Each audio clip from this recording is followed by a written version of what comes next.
Great morning students. मैं Sandeep Kumar Sanskrit teacher.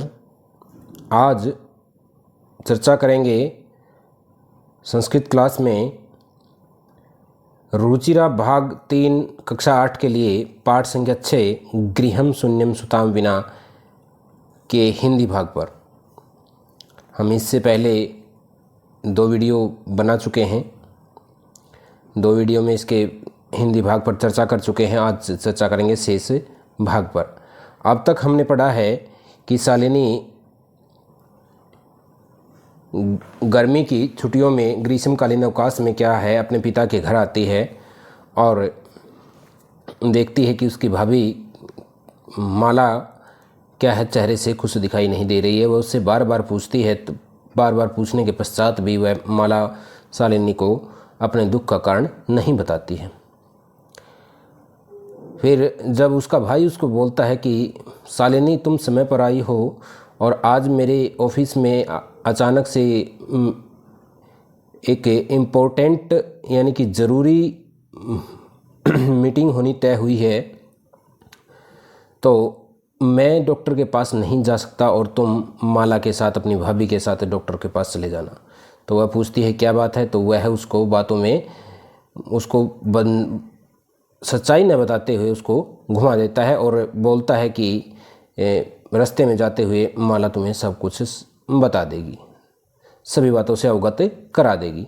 तो doctor के पास जाते हुए जैसे ही शालिनी माला से पूछती है कि भाभी क्या बात है, तो वह उसको बताती है कि मैं 3 महीने के गर्भ को अपने पेट में धारण किए हुए हूँ और तुम्हारे भाई की इच्छा है कि मैं लिंग परीक्षण यानी कि लिंग की जांच करवाऊं। तो मैं बहुत बेचैन हूं और तुम्हारे भाई किसी बात को सुनने को तैयार नहीं है। तो वह कहती है कि यह तुम्हारे शरीर का हिस्सा है और वो इसे मारना चाहते हैं और तुम चुप हो। ऐसा नहीं करना चाहिए, ये जघन्य अपराध है। भाई ऐसा सोच भी कैसे सकते हैं। तो तुम घर चलो, मैं भाई जब शाम को घर आएंगे तो मैं उनसे बात करूँगी।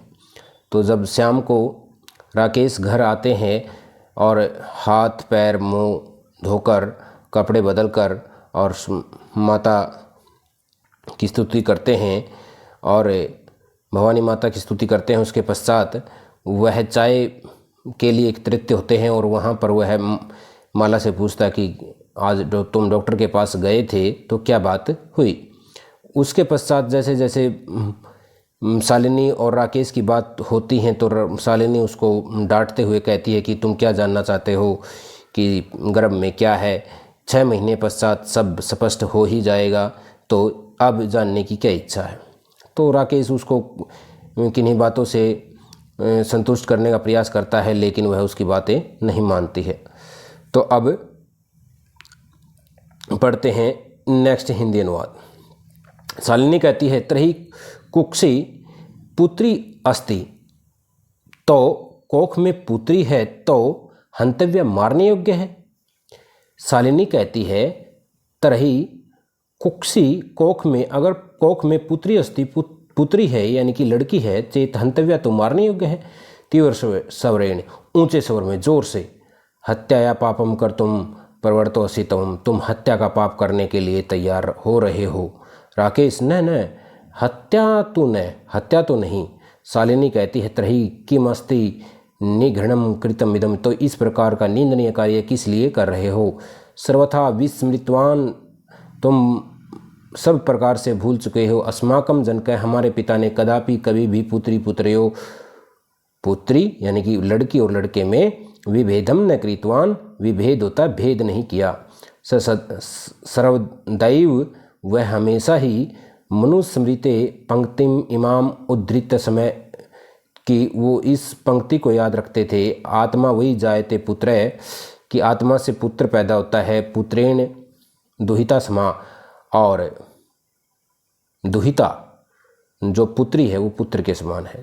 तममपि सायं प्रातः, और तुम भी सुबह और साय को देवी स्तोत्रम करोसि, देवी की स्तुति करते हो। किमर्थम सृष्टे उत्पादनतया शक्तया तिरस्कारम करोसि, किमर्थम किस लिए, सृष्टि के उत्पादनतया सृष्टि को उत्पन्न करने वाली शक्ति का तिरस्कारम करोसि, तिरस्कार कर रहे हो। तब मनसी, तुम्हारे मन में इयति कुत्सित वृत्ति आगता, इस प्रकार की कुत्सित बुरी वृत्ति यानी कि इस प्रकार के बुरे विचार आए।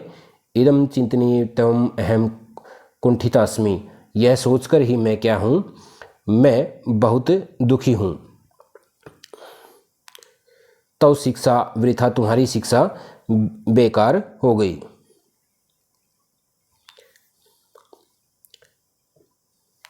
राकेश भगिनी, राकेश कहता है भगिनी बहन, विरम विरम, रुको रुको, अहम मैं, सवर अपराधम स्वीकरोमि, अपना अपराध स्वीकार करता हूँ। लज्जित च अस्मि, और मैं बहुत लज्जित हूँ, शर्मिंदा हूँ। अद प्रभृति, अब से, कदापि कभी भी, गृहीतम इदम कार्यम स्वप्ने अपने चिंतिष्यामि, इस प्रकार का निंदनीय कार्य अपने स्वप्न में भी न चिंतिष्यामि, सोचूंगा।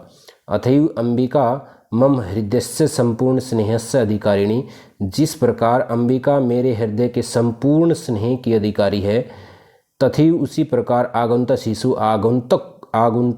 आगंता आने वाला शिशु अपि भी स्नेहाधिकारी, स्नेह का अधिकारी भविष्यति होगा। पुत्र भवतु पुत्री वा, वह चाहे पुत्र हो चाहे पुत्री हो।